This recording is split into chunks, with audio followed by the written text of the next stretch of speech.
Hi guys, how's it going? Welcome back to another episode of the vlog. Today is a really quick vlog just to give you my top tips on winter training for cyclists. So the Christmas and New Year period is over, but there's still, at least here in Northern Ireland, a couple more months of winter to get through before I can really get back out on the road on my road bike. So I need to do something through the winter to keep my fitness up and to keep going with cycling. Now, I am not a full-time cycling person. I don't work in the cycling industry. I don't work in kind of full-time cycling YouTube or anything like that. I'm kind of a normal, average leisure cyclist. I don't race, I don't compete. I have a family, I have a full-time job, I have my own business on the side, I have a YouTube channel, different things. So I'm reasonably busy with lots of other commitments. And for me, cycling is about enjoyment and enjoying the physical health benefits of cycling, enjoying the mental health benefits of cycling. So really I am kind of an average leisure cyclist. That being said, I do still want to train through the winter to make sure that I'm not taking, weeks and weeks and weeks off the bike without doing any kind of exercise. So these are my, top tips for other people like me for winter training. These are just what I do. They may work for you, they may not work for you, but it's what I do and what works for me. Tip number one is get yourself an indoor training setup. Get yourself a set of rollers or just a regular turbo trainer, wheel-on turbo trainer. Or actually what I would recommend is if you can push the boat out a bit and get yourself a direct drive smart turbo trainer. Don't have to break the bank, some of them are thousands of pounds, but there are some entry-level ones as well. I use a Tax Flux S, which is one of the entry-level models. I've had that for a few years now. Granted, I have had a couple of issues and stuff with it, which I had to get repaired and replaced, but yeah, I've used that smart direct drive turbo trainer for a few years now, and it's a really key piece of my indoor training setup. But equally, you could use just a regular wheel-on turbo trainer or a set of rollers. Those would work as well. But get something that you can use for an indoor training setup so that you're not dependent on the weather and getting out on the road or outside. Tip number two is make your indoor training setup accessible and easy for you to use to encourage you to use it. If you've watched some of my previous videos when I was on Zwift from last year, you'll have seen that I had my indoor training set up in the garage. This year I've actually moved it into the house, into my office. The reason for that is on those coldest cold days, even the thought of going out to the garage or going outside to get to the garage in the pouring rain was enough to put me off from going on the trainer. If you remove as many obstacles as you can to getting you onto the trainer, then you're much more likely to use it and use it regularly. So for me, what I do is I have my training set up right beside my desk in my office. So when I finish work for the day, I can go and get changed and jump on the trainer right after work. And that works for me as well because quite often my wife's maybe not home from work and the kids aren't about. So again, it's accessibility, it's a good time for me to do it. So I've kind of identified the things that were likely to prevent me from getting on the trainer and tried to work with those. So making it accessible and easy to jump on to make sure it encourages you to use it. Tip number three is have a goal. Okay, it's really important to have some kind of goal to get you through your winter training. Perhaps you're targeting an event next year, or you want to start racing, or maybe you want to win a Zwift race, or whatever it is, have a goal that you want to work towards. That kind of keeps your eyes on that and helps you to persist through the winter. Like I say, it could be an event that you want to do, a race that you want to enter in real life or on Zwift. It could be improving your FTP. It could be any number of things. For me, my goal this winter is to hopefully not lose too much fitness and try and keep my FTP where it is, and also not to overtrain and injure myself. So I started my winter training block by doing an FTP test. Now my FTP is not very high, but my aim is that come March time, I won't have lost that fitness through the winter. My other goal is not to overtrain and end up injuring myself like I did last year. Which leads me into point 4. Now, point 4 is have some kind of plan or structure to your training. There are a couple of reasons for this. One, like I say, is not to overtrain and end up injuring yourself. And number 2 is to have some accountability to make sure you are continuing with your training.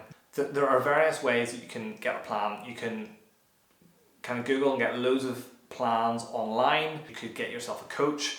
Zwift, if you use Zwift, it has a load of training plans on there, and you can sign up to one of Zwift's training plans and follow that. Or the app that I use is an app called Spoked.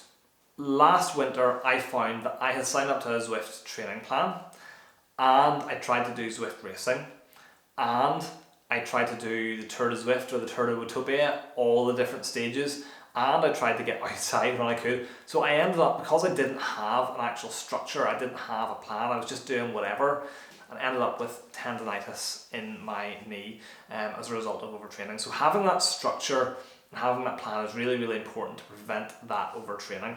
Like I say, the tools that I use are Zwift and Spoked. I use Spoked to generate my plan. I'm doing a winter-based training plan, like I say, just to try and keep that fitness there. So to use Spoked, you choose a training plan.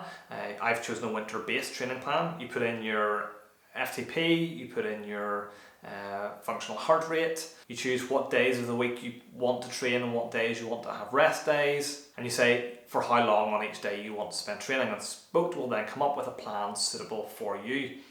The great thing about Spoked is week to week the plan will change based on how you did the previous week, based on how well you slept, based on physical effort, based on mental fatigue.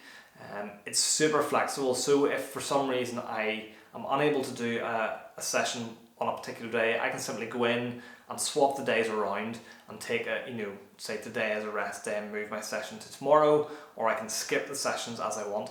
You can also add in free rides, so if you do a Zwift race, or if you do kind of a coffee spin with your mates or whatever it is, you can then add that in Spoked as well, and when it comes to the following week, it will recalculate the following week's training based on how you did the previous week, whether you undertrained, overtrained, that sort of thing. So I personally have found it really, really good. I have noticed in the 6 weeks that I've been using it, at the start, my power zones were bang on, that's fine, my power zones are still bang on, but my heart rate at the start, I was into high heart rate zone when I started the training plan. 6 weeks later, my active heart rate has slowed down and has kind of matched the correct zones. So yes, I highly recommend Spoked.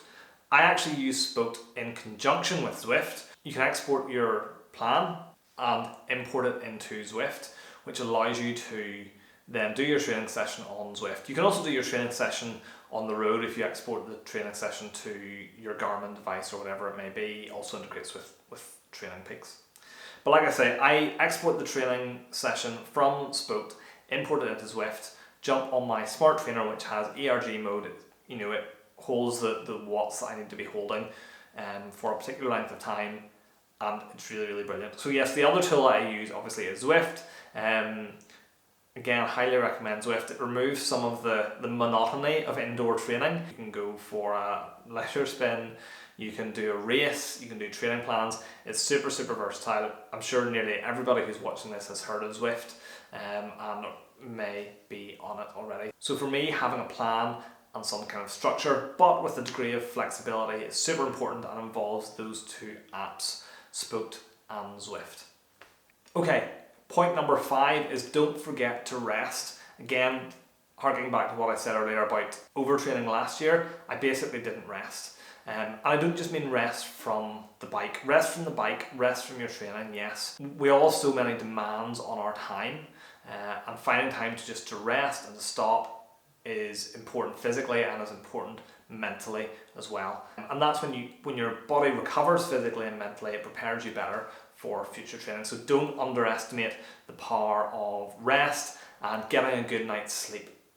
Tip number 6, get outdoors when you can.